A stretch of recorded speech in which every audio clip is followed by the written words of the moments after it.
रामलला की प्राण प्रतिष्ठा को लेकर सभी दलों के नेताओं को निमंत्रण भेजे जा चुके हैं और इस पर उत्तराखंड के पूर्व सीएम हरीश रावत का कहना है कि वो श्री राम के दर्शन के लिए जाएंगे तो जरूर, लेकिन प्राण प्रतिष्ठा के दिन बीजेपी के निमंत्रण पर नहीं जाएंगे, क्योंकि बीजेपी इस आयोजन को चुनावी आयोजन बताना चाहती है और इसीलिए कोई भी दल का नेता या श्री राम भक्त इस कार्यक्रम में क्यों शामिल होगा।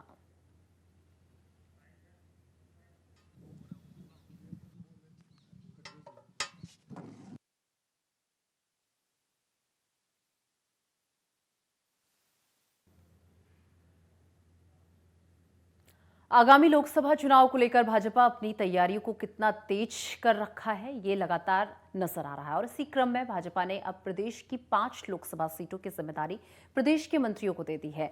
बीजेपी प्रदेश अध्यक्ष महेंद्र भट्ट ने बताया कि 5 में से 3 लोकसभा सीटों का केंद्र देहरादून को बनाया गया है और इनका इंचार्ज कैबिनेट मंत्री धन सिंह रावत को बनाया गया है।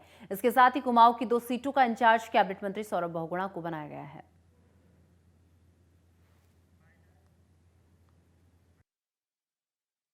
देखिए, अभी हमने 5 लोकसभा 3 लोकसभा गढ़वाल क्षेत्र की हमने उसको देहरादून केंद्र बनाया है और हमारे उस शिक्षा मंत्री धन सिंह रावत जी को हमने यहाँ के क्लस्टर इंचार्ज उनको बनाया है और 2 लोकसभा क्षेत्र हल्द्वानी उसका केंद्र है और सौरभ भगोना जी उसके हमारे क्लस्टर इंचार्ज होंगे। अभी सह इंचार्ज और आपके संयोजक, लोकसभा के सह संयोजक, विधानसभा के संयोजक, ये पूरी टीम उनके सहयोग के लिए हम बनाने वाले। उत्तराखंड के मुख्यमंत्री पुष्कर सिंह धामी आज हरिद्वार पर रहेंगे और 22 जनवरी को अयोध्या में होने वाले प्राण प्रतिष्ठा समारोह के मद्देनजर हरिद्वार में दैनिक जागरण श्री रामोत्सव कार्यक्रम का शुभारंभ मुख्यमंत्री पुष्कर सिंह धामी और अखिल भारतीय अखाड़ा परिषद के अध्यक्ष श्री महेंद्र रविंद्र पुरी हर की पैड़ी स्थित ब्रह्मकुंड से करेंगे। वहीं 15 जनवरी को उत्तराखंड से आरंभ होकर 19 जनवरी को सरयू अयोध्या पहुंचने वाले श्री राम विग्रह प्राण प्रतिष्ठा गंगाजल कलश यात्रा की अगुवाई अखिल भारतीय अखाड़ा परिषद के अध्यक्ष श्री महेंद्र रविंद्र पुरी करेंगे। आपको बता दें कि हरिद्वार से अयोध्या जाने वाले कलश में गंगोत्री, यमुनोत्री और बागेश्वर धाम से जल एकत्रित किया गया है।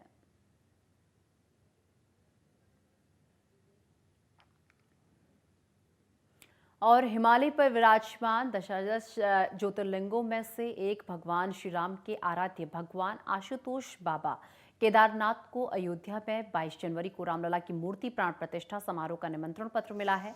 केदारनाथ धाम में मौजूद बाबा बभानी संत ललित महाराज ने मंदिर परिसर में निमंत्रण पत्र और अयोध्या से आए पूजित अक्षत ग्रहण किए और इस दौरान धाम में मौजूद आईटीबीपी व पुलिस के जवानों को भी आमंत्रित किया गया है।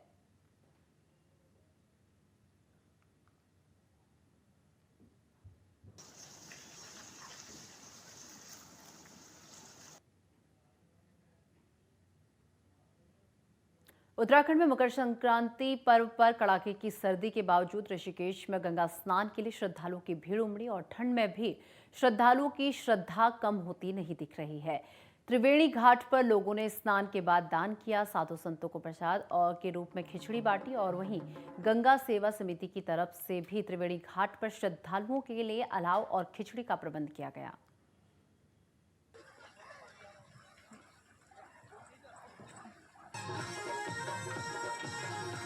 तो ये तस्वीरें उत्तराखंड के ऋषिकेश से आपको दिखा रहे हैं, जहां पर मकर संक्रांति के दिन श्रद्धालुओं ने आस्था की डुबकी लगाई और साथ ही साथ जो साधु संत थे उन्हें दान भी किया और गंगा में स्नान जो है श्रद्धालुओं ने किया और श्रद्धालुओं ने स्नान करने के बाद दान पुण्य किया और बड़ी संख्या में इस दौरान श्रद्धालु गंगा घाट पर दिखे और मकर संक्रांति के दिन एक हर्षोल्लास का माहौल देखने को मिला और श्रद्धालुओं ने आस्था की डुबकी लगाई।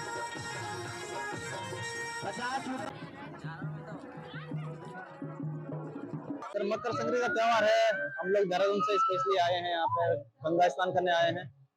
आज जो है मकर संक्रांति के उपलक्ष्य पे दोस्त लोगों के साथ हम आए हैं। सब लोग अच्छा लग रहा है यहाँ पे आकर के और इसके बाद हम वस्त्र वितरित करेंगे।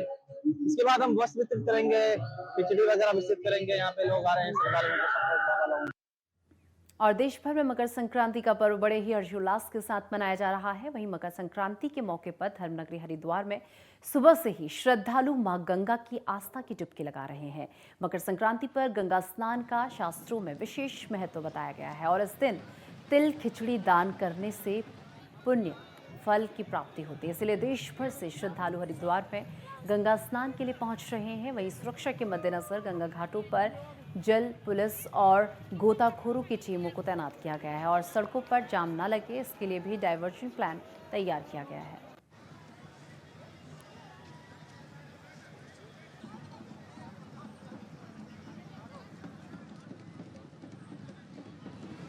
मकर संक्रांति एक ऐसा उपलक्ष्य है जो हिंदू सनातन धर्म के लोगों के लिए बहुत पवित्र है। इसलिए मकर संक्रांति कल भी थी, आज भी है और इसमें स्नान करना बहुत जरूरी है। इसलिए हम लोग दिल्ली से आए हैं स्नान करने और हमारे को बड़ा आनंद आया। बड़ी अच्छी व्यवस्था है यहाँ की, हम हर साल आते हैं। अभी मैं तो बचपन से इधर ही रहती हूँ, लेकिन गाँव नेपाल में है। लेकिन अभी परंपरा तब हम लोग सुबह सुबह नहा लेते धो लेते, वहाँ भी वही कर लेते हैं, पूजा पाठ कर लेते हैं। होती है माता जी, गंगा माता ऐसे शक्ति दे देती है।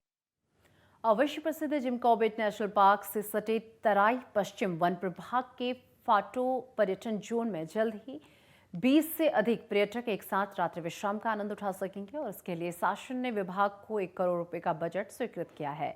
इस बजट से पर्यटकों के लिए 2 नए ट्री हाउस और 5 इको हट का निर्माण कराया जाएगा। साथ ही जोन की सुरक्षा चौकियों, मार्ग आदि को भी दुरुस्त करने का काम किया जा रहा है।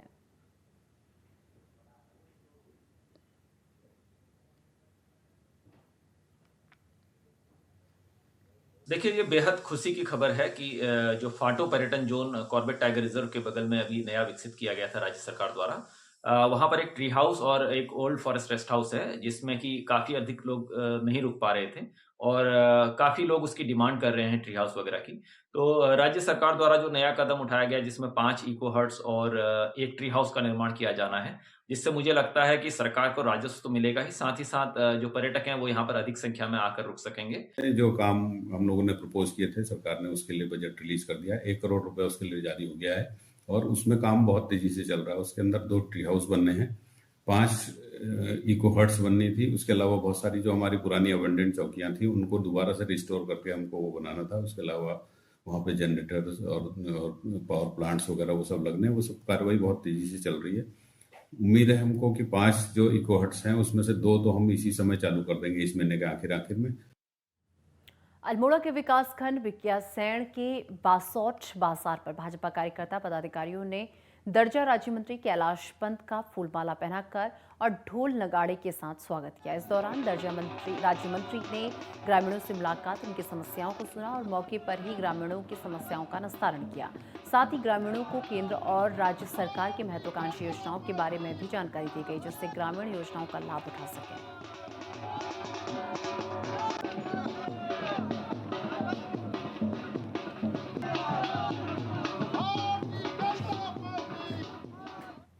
उत्तराखंड में मकर संक्रांति पर्व पर कड़ाके की सर्दी के बावजूद ऋषिकेश में गंगा स्नान के लिए श्रद्धालुओं की भीड़ उमड़ी और ठंड में भी श्रद्धालुओं की श्रद्धा कम होती नहीं दिख रही है। त्रिवेणी घाट पर लोगों ने स्नान के बाद दान पुण्य किया और साधु संतों को प्रसाद के रूप में खिचड़ी बांटी। वहीं गंगा सेवा समिति की तरफ से भी त्रिवेणी घाट पर श्रद्धालुओं के लिए अलाव और खिचड़ी का प्रबंध किया गया।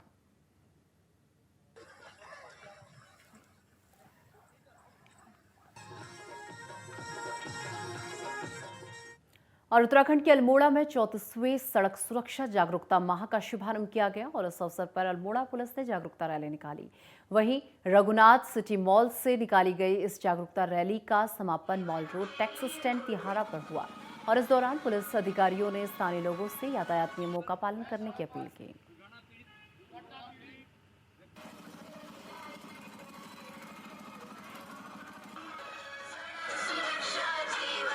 ये सड़क सुरक्षा माह मनाया जा रहा है, जिसके तहत जो सड़क दुर्घटनाएं बढ़ रही हैं उसको रोकथाम के लिए आम जनता को जागरूक किया जा रहा है।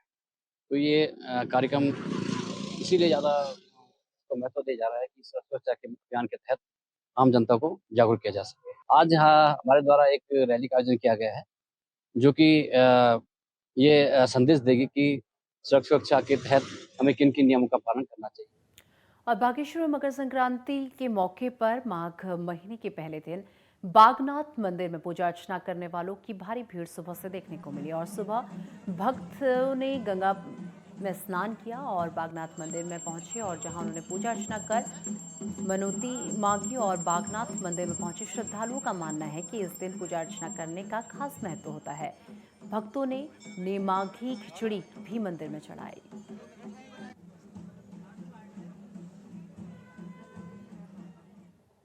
और फिलहाल वक्त एक छोटे से ब्रेक का। ब्रेक के बाद हाजिर होते हैं।